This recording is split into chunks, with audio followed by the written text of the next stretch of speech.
લડ્યા છે, એ જે કોઈ નાનું મોટું પરિણામ આવ્યું એવા યોદ્ધાઓને ચંદનજી ઠાકોરના રામ રામ.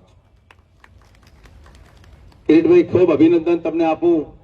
મગજીભાઈ, કે આજે તમે જીત્યા પછી તમે આ ચિંતા વ્યક્ત કરી અને એકબીજાને અરસપરસ મળવાનો જે પ્રસંગ યોજ્યો છે, એકબીજાને ભેગા થવાનો પ્રસંગ યોજ્યો છે, અને એ પ્રસંગ આજે લાગણીના તળતળે બંધાયો છે. સાહેબ, આજે દેશમાં લાલેશભાઈ હમણાં વાત કરતા હતા, ભારતીય જનતા પાર્ટીમાં હવે કઈ રહ્યું નહીં. સિદ્ધપુરમાં સફાયો થઈ ગયો, અહીંયા પાટણમાં પણ સફાયો થઈ ગયો. પાટણમાં આખા જિલ્લામાં હવે નાની મોટી થોડી સમસ્યાઓ રહી છે, પણ આવવાવાળા સમયમાં એ પણ હવે નિકાલ થઈ જશે. સાહેબ, એમની જે રાજનીતિ રહી છે, એકબીજાને તોડવી, એકબીજાને ખરીદ ફરોખની જે રાજનીતિ રહી છે, એ રાજનીતિ લાંબો સમય ચાલે નહીં. સાહેબ, એમની જોડે કાર્યકરો નથી, એમની જોડે કોઈ એવું સંઘર્ષ નથી. તમે જો આ બધા ચૂંટણી લડ્યા, તાલુકાની લડ્યા, જિલ્લાની લડ્યા, તમે જો ભાજપની ગાડી ફાળી, કોઈ જગ્યાએ તમને એવી મિટિંગ જોવા મળી કે આ જગ્યાએ આની ભાજપની મિટિંગ હતી ના હતી? ક્યાંક ક્યાંક તમને કદાચ જોવા મળી છે. પણ અત્યારે જે એમનું જે કાર્ય કરી રહ્યું છે, એ તંત્ર કરી રહ્યું છે, પોલીસ કરી રહી છે, વહીવટી તંત્ર કરી રહ્યું છે, અને એના કારણે ક્યાંક ને ક્યાંક કોંગ્રેસ ડેમેજ થાય છે. મારા કોંગ્રેસના કાર્યકરને ક્યાંક દબાવવાનો પ્રયત્ન કરે છે, મારા કોંગ્રેસના કાર્યકરને ક્યાંક ખરીદવાનો પ્રયત્ન કરે છે, અને એ ખરીદ્યાના કારણે આજે ક્યાંક મારો કાર્યકર ડર્યો છે. પણ ક્યાંય ડરશો નહીં. કિરીટભાઈ તમારી વચ્ચે છે, ચંદનજી ઠાકોર પણ તમારી વચ્ચે છે, અને આ ગુજરાતનું મવડી મંડળ પણ તમારી વચ્ચે છે. સાહેબ, એટલે તમારે ક્યાંય ડરવાની જરૂર નથી. હવે એમનું પિયણું પાકી રહ્યું છે. સાહેબ, અને વસ્તી પણ કંટાળી ગઈ છે. આજે જીત્યા છે એ ધાક ધમકીને દાદાગીરીથી એ લોકો જે જીત્યા છે, પણ હવે લાંબો સમય કઈ જીતે એવું મને કઈ દેખાતું નથી.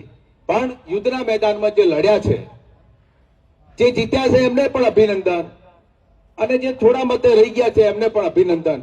પણ જે રહી ગયા છે એમને પણ ચિંતા ના કરશો, ફરી આવવાવાળી ચૂંટણીમાં તમારો પણ સમાવેશ કરશું, અને અમે બધા પાહેરીને તમને વિજયનો રથ પહેરાવશું એવા આજના તબક્કે આશીર્વાદ પણ આપું છું.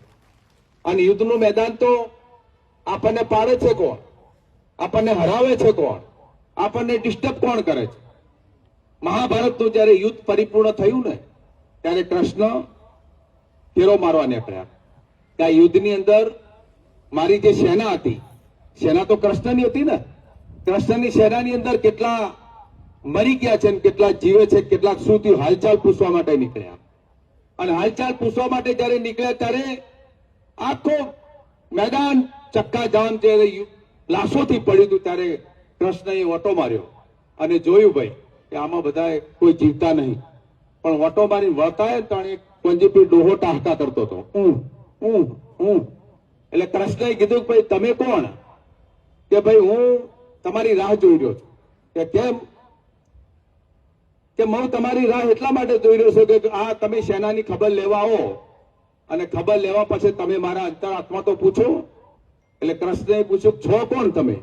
કે તમે મને વરદાન આપો, કે મને આશીર્વાદ આપો, કે એવા આશીર્વાદ આપો જેથી મારા તમારા આશીર્વાદ સફળ થાય. એટલે એને કીધું કોણ છો, તમારી ઓળખાણ આપો. એટલે કૃષ્ણએ પેલો ડોહો હું કરતો હતો એ કીધું હું શકુની છું, શકુની. એટલે શકુનીનું નામ પડ્યું કે તું કેમ હજીવથી જીવે છે? કે હું તમારી રાહ જોઈ રહ્યો હતો કે તમે વહેલા મોડા હોય સેનાની ખબર લેવા આવશો, તો કે મને વરદાન આલો. કે જેવું વરદાન કે આખા ભારતનું કોઈ ગામડું એવું ના હોય કોઈ ગામમાં શકુની ના હોય. આ શકુની આપણે દાડા દીધા છો હો. એટલે આપણે ફરી શકુનીઓનો સંગ કરવાનો નહીં. આપણે જે થોડા થોડા મતે જે હાર્યા છે ને, એ શકુનીઓના કારણે હાર્યા. એટલે આપણે આ ફરી યુદ્ધના મેદાનમાં જવાનું છે, તાકાતથી જવાનું છે. આજથી બધાને વિનંતી કરું છું કે 2027 ની ચૂંટણીની તૈયારી કરો. 2027માં આપણે કિરીટભાઈને જંગી મટીથી જીતાડીને ફરી વિધાનસભામાં મૂકવો છે, અને ત્રીજી વખતનો ધારાસભ્ય બનાવવો છે આપણે. એટલે આપ સૌ તાકાતવાળા છો, શક્તિવાળા છો.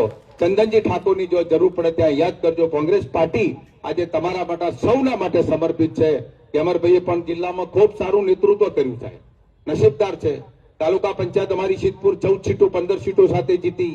જિલ્લા પંચાયતમાં અમે 5 સીટો જીત્યા, નગરપાલિકામાં પણ અમારું જે ચેનલ હતી એ પેનલમાં પણ અમે જીત્યા છીએ, તાલુકા સરસ્વતી તાલુકામાં પણ ટાઈ પડી છે, પણ મારો ભગવાન ક્યાંક કોકને ભેગું કરશે એવો મને સંપૂર્ણ વિશ્વાસ છે. એટલે આપ સૌ મોટી સંખ્યામાં આવ્યા છો. કિરીટભાઈએ મને નિમંત્રણ આપ્યું, આપ સૌના દર્શન કરવાનો જે મોકો મળ્યો એ બદલ આપ સૌનો કોંગ્રેસ પાર્ટીનો ખૂબ ખૂબ આભાર. જય